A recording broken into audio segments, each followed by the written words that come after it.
So tell me if this is you.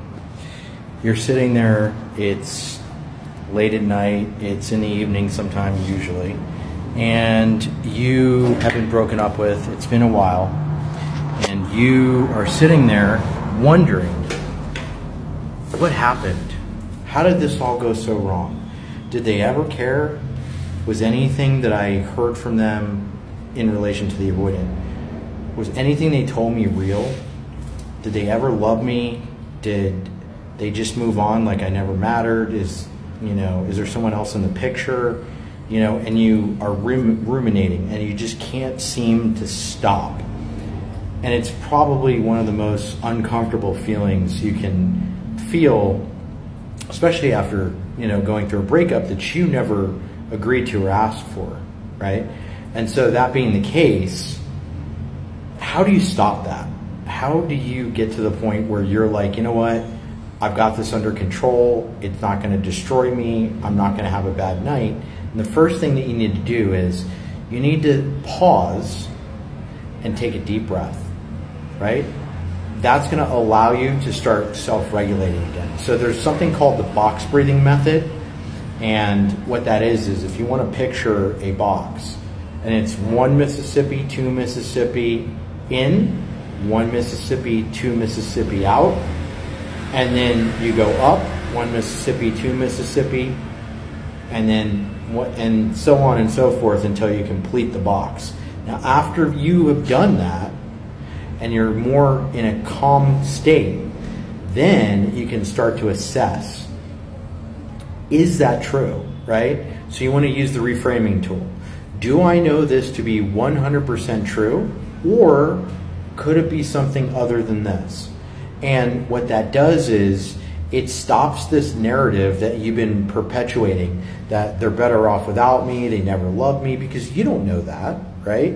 For all you know, they could have had so much shame and so much guilt that they just couldn't take it, and they never were modeled proper relationship skills. And so you got too close, and they loved you so much that they were scared to death that you were going to see right through them, and that you were going to find out at some point that they were broken. And when that happened, you were going to throw them away. And so they couldn't deal with that. And when that happened, they were going to be abandoned like they were in childhood. And that acute fear scared them so much that the only thing that they know how to do or did was to discard you first so that they could maintain control. Could it maybe be that? Or was it really that you just weren't enough, right?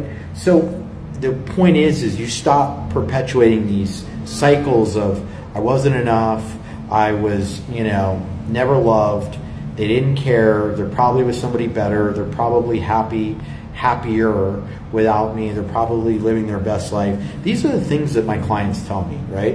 And so that being the case, I think what you guys need to do is start self-regulating and stop trying to regulate through them. In other words, you have to step outside of your body for a minute and look at how you're feeling. And then you have to get really curious and ask yourself, why am I feeling this way? Well, because, this person discarded me. Okay, they may have discarded you, but do I know all these other things that that I'm telling myself to be true? Like they're better off without me and I am unlovable. Those are called core wounds. And so you have to go through the process of challenging all of these beliefs that you have, because odds are they're not true, right? You probably aren't unlovable. You probably aren't abandoned. All of these core wounds that you have been triggered, and that's why you're ruminating. So you want to initially breathe to stop the process of ruminating, like I talked about, the box breathing. And then from there, you can start challenging those belief systems that you have been running. And these are not new belief systems. These have been running throughout your subconscious mind since you were little, right? That's where they come from. So I hope that helps. Like, follow, and subscribe for more. If you're really struggling with this, go ahead and book a one-on-one call with me. The link is in the profile, and I will talk to you guys on the next video.